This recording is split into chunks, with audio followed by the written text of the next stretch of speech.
memori saya upload di YouTube, nanti tak kasih linknya. Kalau kalian ingin membuka kembali penjelasan ini bisa dibuka melalui YouTube. Oke, nak? Bisa ya? Ya, Pak. Oke, baik. Kita akan mulai. Tapi sebelumnya, sekali lagi, pada kegiatan ini mari kita buka bersama yang muslim dengan ucapan basmalah, yang beragama lain silakan berdoa menurut keyakinan masing-masing. Berdoa mulai. Bismillahirrahmanirrahim.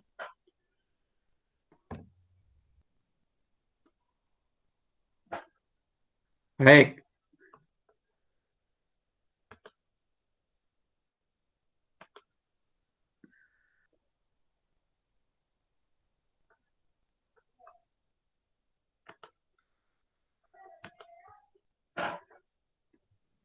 Bapak mau tanya, bisa nggak tayang di ini kalian? Halo, Bisa, Pak. bisa ya? Udah tampil ya ini ya? Udah. Materi udah tampil, ada yang belum tampil atau mengalami kesulitan? Sebelum saya lanjutkan, Nggak ada, Pak. yakin kan? Kalau ada silakan ini siapa nanti ini. Udah semua bisa? Bisa, Pak. Udah. Oke, Bisa, Pak. baik. Baik, kalau udah bisa, kita akan mulai kegiatan kali ini.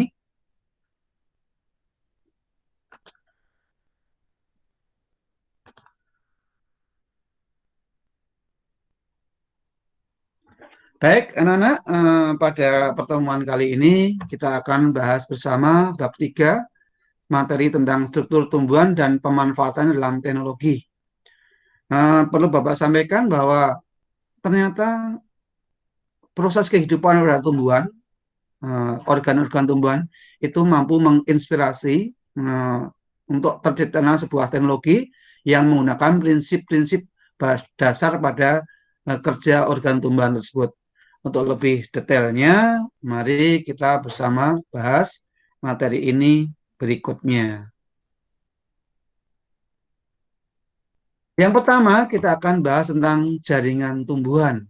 Di kelas 7 mungkin kalian sudah belajar bersama bahwa setiap makhluk hidup yang berukuran besar, atau istilah yang lebih tepatlah multisel, banyak sel, itu tubuhnya tersusun oleh bagian yang terkecil namanya sel. Nah, gabungan dari sel akan menyusun jaringan. Demikian juga pada tumbuhan akan tersusun oleh berbagai macam jaringan. Baik, kita lanjut yang berikutnya.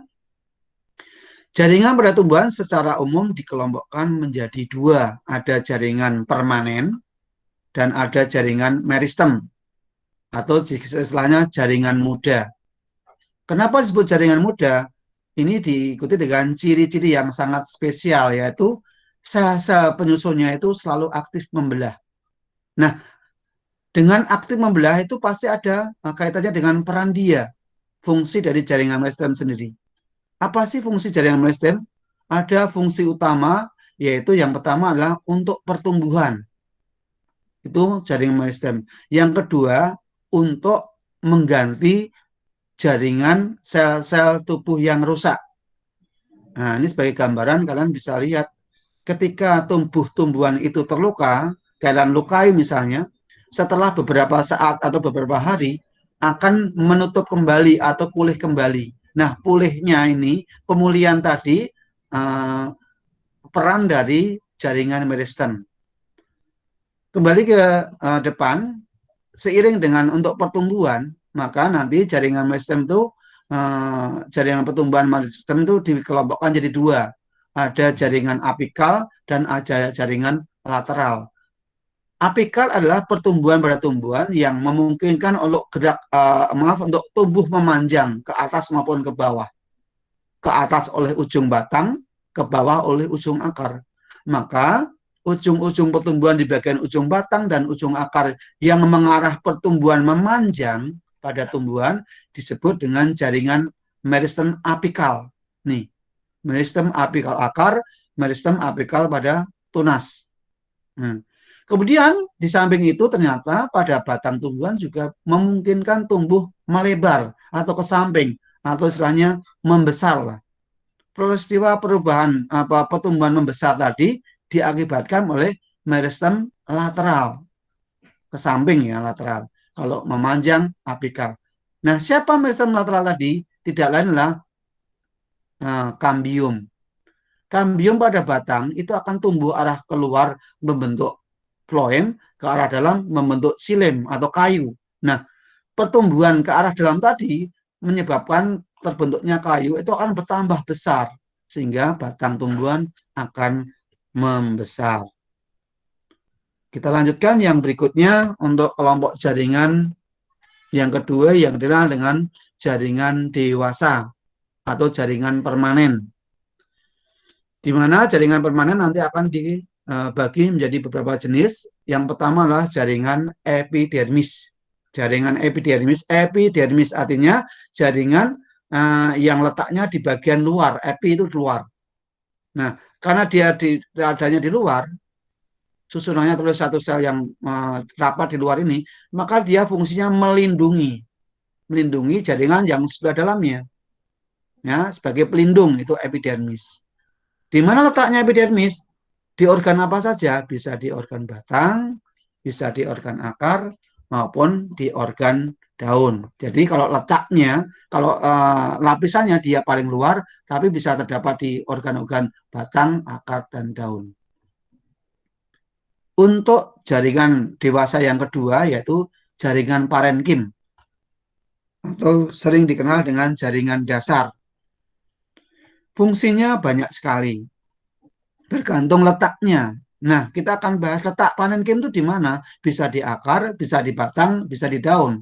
Masing-masing parenkim yang letaknya berbeda tadi punya fungsi yang berbeda-beda. Saya akan kasih contoh satu, misalnya parenkim yang ada di daun. Di sana ada dua, yaitu jaringan parenkim tiang atau nama lainnya palisade, dan jaringan parenkim bunga karang atau yang dikenal dengan spon. Keduanya berperan dalam proses fotosintesis. Apakah hanya untuk itu saja parenkim? Tidak, banyak fungsi yang lain. Itu jaringan parenkim. Next. Jaringan dewasa yang ketiga yaitu jaringan kolenkim atau penyokong. Penyokong di sini atau kolenkim itu perannya adalah sebagai penguat. Penguat ya. Nah, ini biasanya terletak pada kulit batang tumbuhan. Nah, kalau batang tumbuhan itu hilangkan kulitnya itu akan mudah patah. Nah, karena adanya kolenkim sehingga akan menjadi kokoh atau kuat. Kenapa? Kolenkim sifatnya adalah lentur dan kuat. Itu ada di kulit. Jaringan yang keempat dari jaringan dewasa yaitu sklerenkim atau jaringan batu nama istilahnya. Ini memiliki sifat yang lebih keras lagi daripada kolenkim. Dia adalah kaku dan keras. Di mana letaknya? Yaitu pada kulit biji-bijian. Seperti kulit biji kelapa, ya atau nama lainnya lah tempurung kelapa. Siapa yang nggak kenal dengan tempurung kelapa? Bagaimana karakteristiknya? Memiliki karakteristik yang keras. Nah, kerasnya tadi karena tersusun oleh jaringan sklerenkim. Apakah nggak ada yang lain? Ada. Contohnya adalah kulit biji salak. Bukan biji salak yang makanan, bukan. Biji salak yang benar-benar buah biji salak. Maupun biji kenari. Ini contohnya. Yang kelima, yaitu jaringan gabus. Ciri khasnya adalah dia sel-selnya mati dan kedap air atau tidak bisa ditembus oleh air. Biasanya terdapat pada terluar dari organ tumbuhan, terluar dari batang, terluar dari daun, terluar dari akar. Tapi ada juga yang ada di bagian jaringan dalam, yaitu antara korteks dengan kambium. Ada yang dikenal dengan kambium gabus di sini. Kemudian yang berikutnya adalah yang ke-6, jaringan pengangkut atau berkas pengangkutan, jaringan berkas pengangkutan.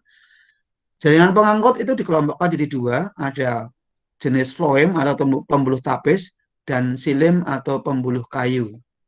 Keduanya punya fungsi yang sangat bertolak belakang.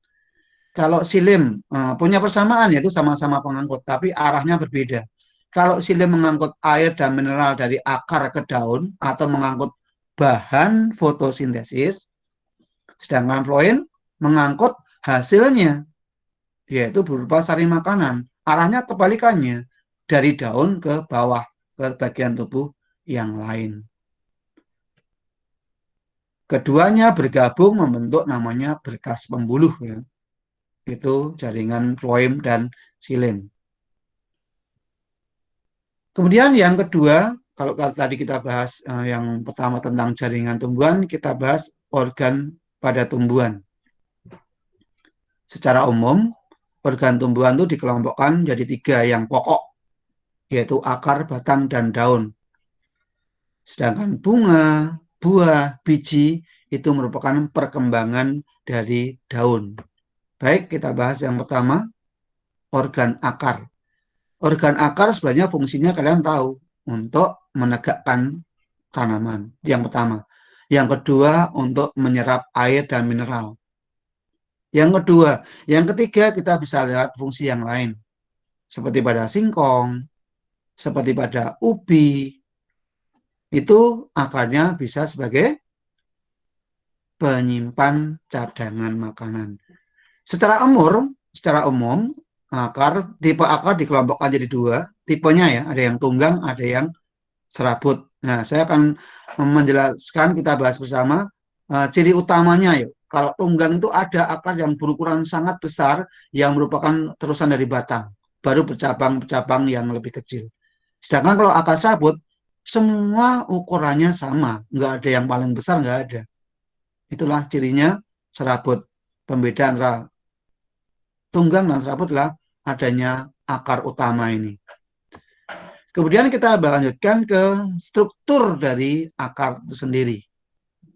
Kalau kita lihat bersama, akar itu struktur akar dibagi jadi struktur luarnya dibagi 3 bagian. Ada bagian meristem apikal, ada zona perpanjangan dan zona pendewasaan.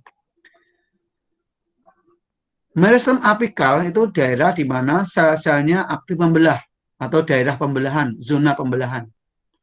Nah, setelah pembelah, sel-sel itu akan mengalami perpanjangan, masuklah ke zona perpanjangan. Disinilah sel-sel yang sudah habis membelah tadi akan mengalami perpanjangan. Nah, setelah mengalami perpanjangan, akan mengalami diferensiasi atau pendewasaan atau pematangan di zona ketiganya ini. Nah, setelah di zona 3, nanti sel-sel yang tadi hanya bentuknya sama semua, kotak, memanjang, di zona 3 itu akan berubah bentuk dan fungsi. Ada yang berubah bentuk membentuk bulu akar atau rambut akar, ada yang berubah bentuk jaringan epidermis, ada yang membentuk jaringan xilem, korteks, floem, perisikkel, endodermis, dan sebagainya. Itu masuk ke zona pendewasaan, zona diferensiasi, zona pematangan. Padahal asalnya semuanya tadi bentuknya sama. Oh, ini kotak semua. Oh, ini panjang semua. Kurang lebih seperti itu. Dan di ujung akar ada pelindung. Tudung. Namanya adalah kalitra. Melindungi akar menembus tanah. Next. Struktur akar pada tumbuhan itu dikelompokkan jadi 2, tumbuhan monokotil dan tumbuhan dikotil. Kalian lihat perbedaannya. Kalau pada monokotil di sini posisinya berbeda. Dia di tengah-tengahnya masih ada inti sel parenkim, itu pada monokotil, dan antara xilem dan floem letaknya berselang-seling. Xilem, floem, xilem, floem, xilem, floem. Sedangkan pada batang dikotil letaknya berbeda. Xilem sebelah dalam, floem sebelah luar. Dan di tengahnya tidak ditemukan adanya inti sel parenkim. Itu pada dikotil. Yang kedua yaitu organ batang.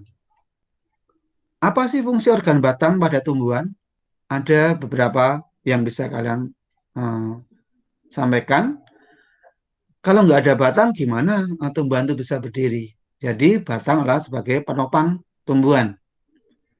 Yang kedua, batang juga sebagai alat angkut air dari akar ke daun. Karena penghubung akar ke daun adalah batang. Dan di sana terjadi pengangkutan air dan mineral ke daun. Bisa dicampaikan yang lain sebagai penempel daun atau buah dan sebagainya. Ada juga batang itu juga seperti pada tebu, seperti pada sagu, batangnya bisa digunakan untuk menyimpan cadangan makanan. Perlu saya sampaikan tadi bahwa di batang juga ada jaringan parenkim. Nah, contohnya tadi yang di depan tadi saya sampaikan, baru pada daun kan, kalau batang itu bisa untuk menyimpan cadangan makanan, itulah peran dari jaringan parenkimnya, jaringan dasarnya. Kemudian kita lihat struktur dari urutan ini. Kalau batang itu dipotong melintang, itu berbentuk lingkaran seperti ini. Lapisan paling luarnya adalah epidermis, lapisan keduanya adalah korteks. Nah, ini ada yang perlu saya luruskan, ada yang kurang tepat. Sklerenkim di sini harusnya punyanya floem, sedangkan xilem tetap. Nah, yang floem ini sebenarnya adalah kambium. Yang floem adalah kambium sebenarnya.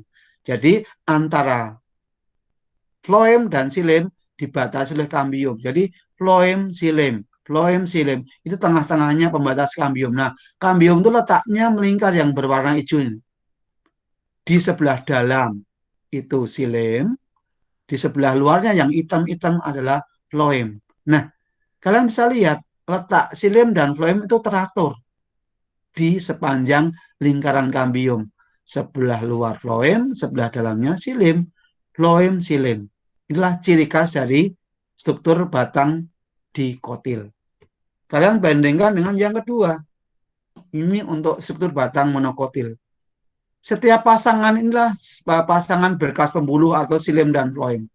Di mana xilem dan floem kalau kalian lihat ada di bagian sebelah luar, ada tengah, dan ada di bagian dalam, sehingga tidak beraturan istilahnya. Nah, kalau kita ambil satu contoh berkas pembuluh ini, ambil contoh ini misalnya. Satu ini, pasangan ini. Ini kalau diperbesar kayak gini. Jadi setiap berkas pembuluh itu tersusun oleh floem yang bagian luarnya dan xilem yang seperti telur yang besar ini bagian dalamnya. Yang kecil-kecil adalah floem, yang rongga besar-besar adalah xilem. Ini satu berkas pembuluh pada batang monokotil ini. Ini berkas pembuluh semua nih. Ada bagian luar, ada bagian dalam. Perlu Bapak tekankan ini kaitannya dengan susunan berkas pembuluh tadi. Ini berkaitan dengan proses mencangkok. Kalau pada tumbuhan dikotil, itu gampang untuk dicangkok karena dia teratur. Dengan menghilangkan kambium, tinggal tersisa xilem-nya aja. Sehingga nanti floemnya yang mengangkut air dari sari makanan dari daun ke akar akan terputus. Nah, terputusnya nanti akan terkumpul untuk membentuk akar. Sedangkan kalau pada monokotil kalian bisa lihat xilem-nya itu dan floem ada di setiap lapisannya, ada di luar ada, di tengah ada, di dalam ada, sehingga akan menyulitkan untuk proses mencangkok atau dalam hal ini untuk monokotil agak mengalami kesulitan untuk dicangkok. Yang lazim adalah pada batang dikotil. Next. Yang ketiga yaitu organ daun. Organ daun kita bisa lihat dari bentuk penulangannya, bisa dilihat dari bagian-bagiannya. Bentuk tulang daun ada 4 sebenarnya. Ada yang sejajar, ada yang menyirip, ada yang menjadi, dan ada yang melengkung. Sedangkan bagian daun ada yang helaian daun, ada pelepah daun, ada tangkai daun, dan nanti ada tulang daun itu sendiri. Kita lanjutkan yang berikutnya, struktur daun. Kalau daun itu dipotong melintang, itu kelihatan dari samping seperti ini. Nah, kalian lihat yang seperti batang, yang seperti bantal ada di atas bawah, inilah epidermis. Jadi epidermis itu ada 2, ada atas, ada bawah. Nah, kemudian di bawah epidermis yang kayak sosis, nah yang menggantung, yang bergelantungan, itu adalah jaringan tiang atau dikenal dengan palisade. Tadi saya sampaikan di depan, contoh parenkim di daun yaitu parenkim tiang atau parenkim palisade. Dan yang kedua yang kayak tulang-tulang di bawah ini, inilah jaringan spon atau bunga karang. Kedua-duanya adalah merupakan jaringan parenkim yang terdapat di daun. Kalian lihat, di jaringan tiang itu banyak bintik-bintik biru, itu tidak lain adalah kloroplas. Untuk apa? Untuk fotosintesis. Nah, perlu saya sampaikan, apa fungsi daun kalau begitu? Sebagai tempat fotosintesis. Itu fungsi utamanya. Apakah ada fungsi yang lain? Banyak. Contohnya misalnya untuk pernapasan juga lewat daun. Untuk pengeluaran juga lewat daun. Kemudian kalau kalian lihat pada cocok bebek, pada begonia, ternyata daun juga bisa untuk berkembang biak. Tumbuhnya tunas-tunas pada daun. Saya lanjutkan ke struktur tumbuhan. Di antara jaringan tiang dan bunga karang di sana ada tulang-tulang daun. Ada tulang daun yang kalian lihat biru seperti pipa. Nah, ini namanya berkas pembuluh sebenarnya. Berkas pembuluh isinya nggak lain siapa? Xilem dan floem. Xilem itu yang atas, yang warna biru. Floem yang bawah, yang bintik-bintik putih. Fungsinya sama, mengangkut air ke sel-sel daun, mengangkut sari makanan ke tubuh bagian bawah. Saya perlu saya tambahkan, di epidermis ada bagian namanya mulut daun atau stomata. Tadi kaitannya dengan apa? Untuk pernapasan, untuk pengeluaran, itu juga melalui stomata. Next. Ya, ini hanya saya melanjutkan saja untuk struktur daun. Jadi struktur daun itu, bagian daun, bentuk penulangan daun, perlu saya sampaikan, yang menyirip tuh kayak gini. Jadi kayak sirip ikan. Yang melengkung jadi bawah, dari pangkal sampai ke ujung, itu nggak akan ketemu dia. Nggak akan ketemu. Ini. Kemudian yang keempat, menjari. Jadi berbentuk seperti jari. Dan yang terakhir, sejajar. Ini kalau dibentangan lurus. Jadi dari pangkal sampai ke ujung tuh memanjang lurus. Tidak akan ketemu itu tulang daunnya. Kemudian bagian daun itu ada yang helaian tuh, yang ini, lembaran tuh helaian. Kemudian ini yang saya bilang tadi tulang daunnya ini. Kemudian ini tangkai daun. Nah, ini untuk pelepah tidak setiap tumbuhan punya pelepah. Ini contohnya ini. Ini sebenarnya kurang tepat untuk dalam pelepah. Pelepah itu ada pada pohon pisang. Gedebong pisang yang berlapis-lapis itulah pelepah. Atau pada umbi lapis pada bawang. Itu juga pelepah itu. Kurang lebih seperti itu. Yang berikutnya, yang terakhir, organ bunga. Mungkin tidak asing lagi, apa sih fungsi bunga pada tumbuhan? Fungsi bunga adalah sebagai alat perkembangbiakan secara generatif atau kawin. Nah, kita harus tahu kenapa dia disebut alat perkembangbiakan secara kawin. Yang jelas dia punya alat-alat kelamin. Alat kelamin dia adalah benang sari sebagai alat kelamin jantan, dan putik sebagai alat kelamin betina. Sebelum lebih jauh, kita lihat dulu bagian-bagian bunga. Bunga yang lengkap memiliki bagian-bagian, ada kelopak yang berfungsi untuk melindungi bunga sebelum mekar ini. Ada dasar bunga untuk menempelnya bagian-bagian bunga yang lain. Ada mahkota sebagai alat perhiasan untuk menarik hewan misalnya. Kemudian ada benang sari, ini ada 5 benang sarinya, dan ada putik. Kemudian benang sari dibagi 2 bagian, yang buletan paling ujung namanya kepala sari, yang panjang penopangnya namanya tangkai sari. Putik dibagi 3 bagian, yang paling ujung namanya kepala putik, yang memanjang tangkai, di bagian dasarnya yang membesar namanya bakal buah. Di dalam bakal buah di sana ada bakal biji. Nah, di dalam bakal biji ini ternyata ada sel telur. Sel telur inilah yang disebut dengan alat kelamin betina. Demikian juga di kepala sari. Di kepala sari ini nanti akan menghasilkan serbuk sari yang berisi inti generatif. Siapa inti generatif? Inti generatif adalah sel spermatozoa atau sel kelamin jantan pada bunga. Baik, anak-anak, demikian tadi untuk struktur baik itu jaringan maupun organ pada tumbuhan. Yang terakhir kita akan bahas bagaimana pemanfaatan struktur tumbuhan dalam teknologi atau aplikasi penerapan di depan sudah Bapak sampaikan, ada peristiwa atau konsep peristiwa yang terjadi pada organ tumbuhan yang menginspirasi untuk pembuatan sebuah produk teknologi. Yang pertama kita awali pembuatan LDR. Nah, saya sampaikan LDR itu apa sih? LDR adalah sebuah alat listrik yang fungsinya untuk memutus atau menyambung aliran listrik. Ingat ya, memutus dan menyambung aliran listrik secara otomatis. Itu LDR. Nah, prinsip kerja LDR sangat diinspirasi oleh kinerja stomata, di mana stomata kinerjanya dia adalah membuka dan menutup. Membuka dan menutupnya stomata dipengaruhi cahaya. Ketika cahaya cukup terang untuk menghindari penguapan, stomata akan menutup untuk menghindari penguapan yang berlebihan. Sebaliknya, ketika cahaya redup atau gelap, maka stomata akan membuka selebar-lebarnya. Nah, dengan demikian kita bisa simpulkan membuka dan menutupnya stomata dipengaruhi oleh keberadaan cahaya. Nah, inilah yang mempengaruhi prinsip kerja LDR. LDR itu akan menyambung arus listrik ketika gelap dan akan memutuskan arus listrik ketika dalam kondisi terang. Dengan demikian, dengan memasang LDR, ketika posisi langit itu siang, terang, maka aliran listrik di lampu perjalanan itu akan terputus dengan sendirinya, secara otomatis.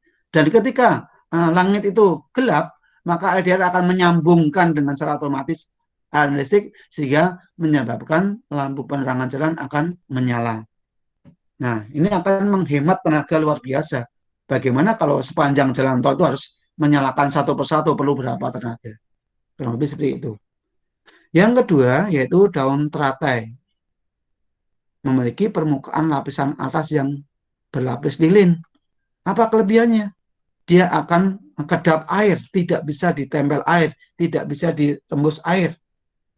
Nah, konsep ini menginspirasi sebuah perusahaan untuk membuat produk pelindung cat mobil, di mana pelindung tadi mampu membuat permukaan cat mobil menjadi licin dan mengkilap, sehingga mencegah menempelnya air, menempelnya debu.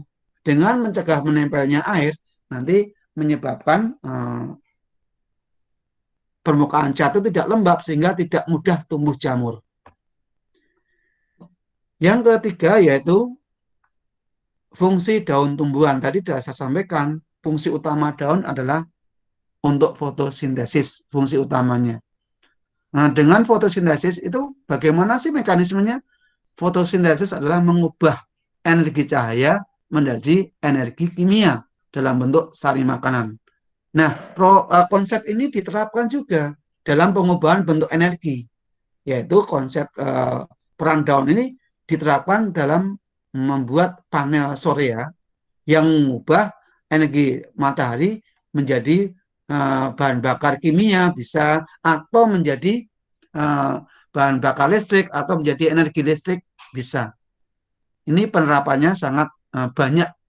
Kalian bisa lihat termasuk penerangan jalan sendiri menggunakan konsep ini. Ada panel-panel surya sehingga tidak usah langsung dari PLN, tapi menggunakan panel surya.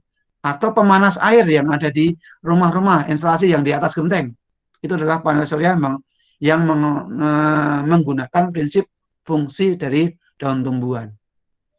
Atau pemanas yang ada di villa-villa, sehingga tidak menggunakan konsumsi listrik dari PLN, cukup menggunakan sinar matahari. Yang terakhir, fungsi akar teratai, ya, atau fungsi akar.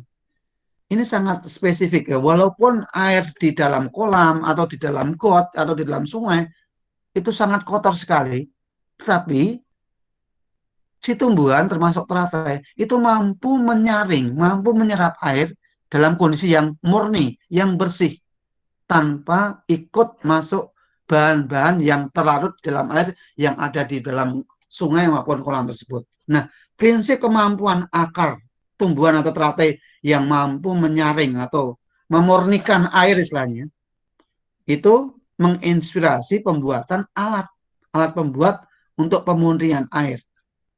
Mungkin kalian bisa lihat yang terkenal misalnya Purit misalnya.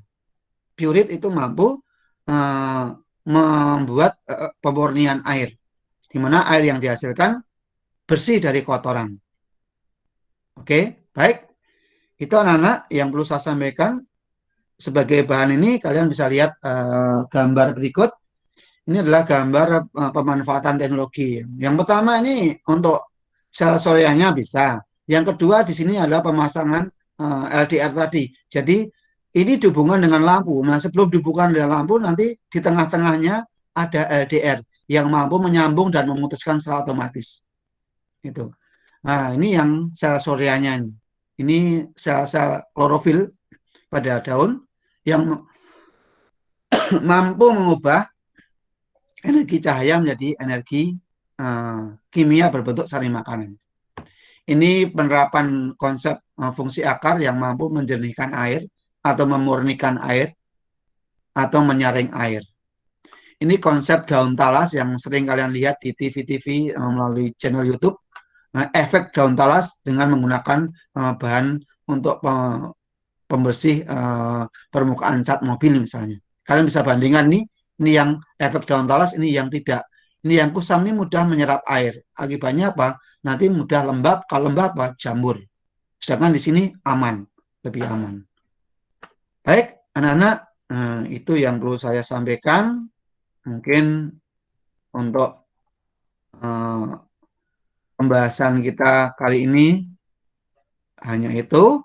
Sebelumnya silahkan dibuka speakernya dan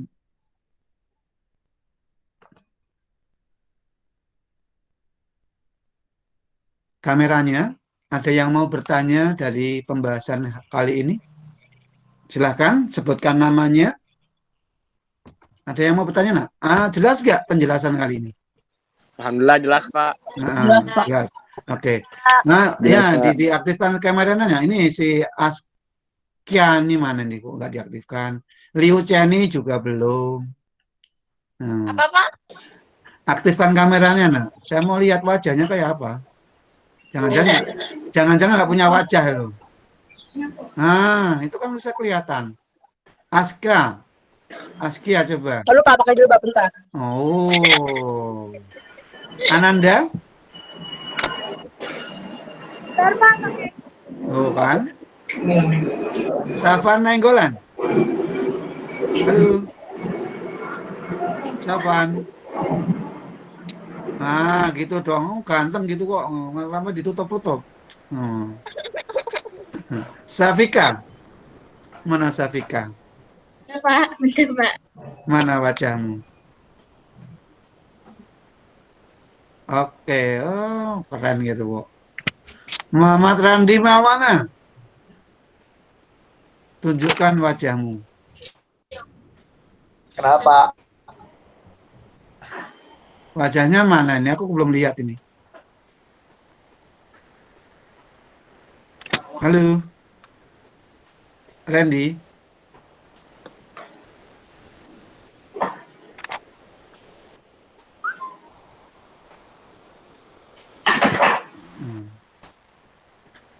Oke. Anak-anak, ada yang baru bergabung sehingga belum terekam absensi? Ada? Tadi Bapak sudah absen di depan. Ada yang baru bergabung? Kalau ada tunjuk jari. Siapa? Sebutkan namanya. Ada? Enggak ada? Baik, kalau nggak ada, hari ini yang bisa gabung Google Meet kurang lebih ada 26 anak. Ada yang absen tapi melalui ini, tapi dia nggak bisa gabung, nggak tahu kenapa. Udah saya coba untuk ini, tapi nggak bisa juga. Mudah-mudahan penjelasan hari ini cukup jelas. Kalau kurang jelas nanti kalian bisa japri ke Bapak. Dan kegiatan kita hari ini direkam, nak. Nanti kalian bisa membuka di channel YouTube sesuai dengan kelas masing-masing ya. Bisa ya, Nak ya? Halo? Bisa. Nah, nanti tak kasih Bisa, Pak. linknya. Iya, nanti tak kasih linknya ya, Nak. Baik, Iya, Pak.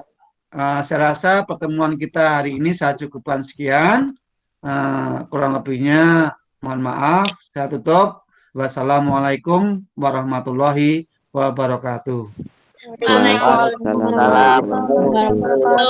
Salam. Bapak live ya, Nak? Lewat Pak. Oke.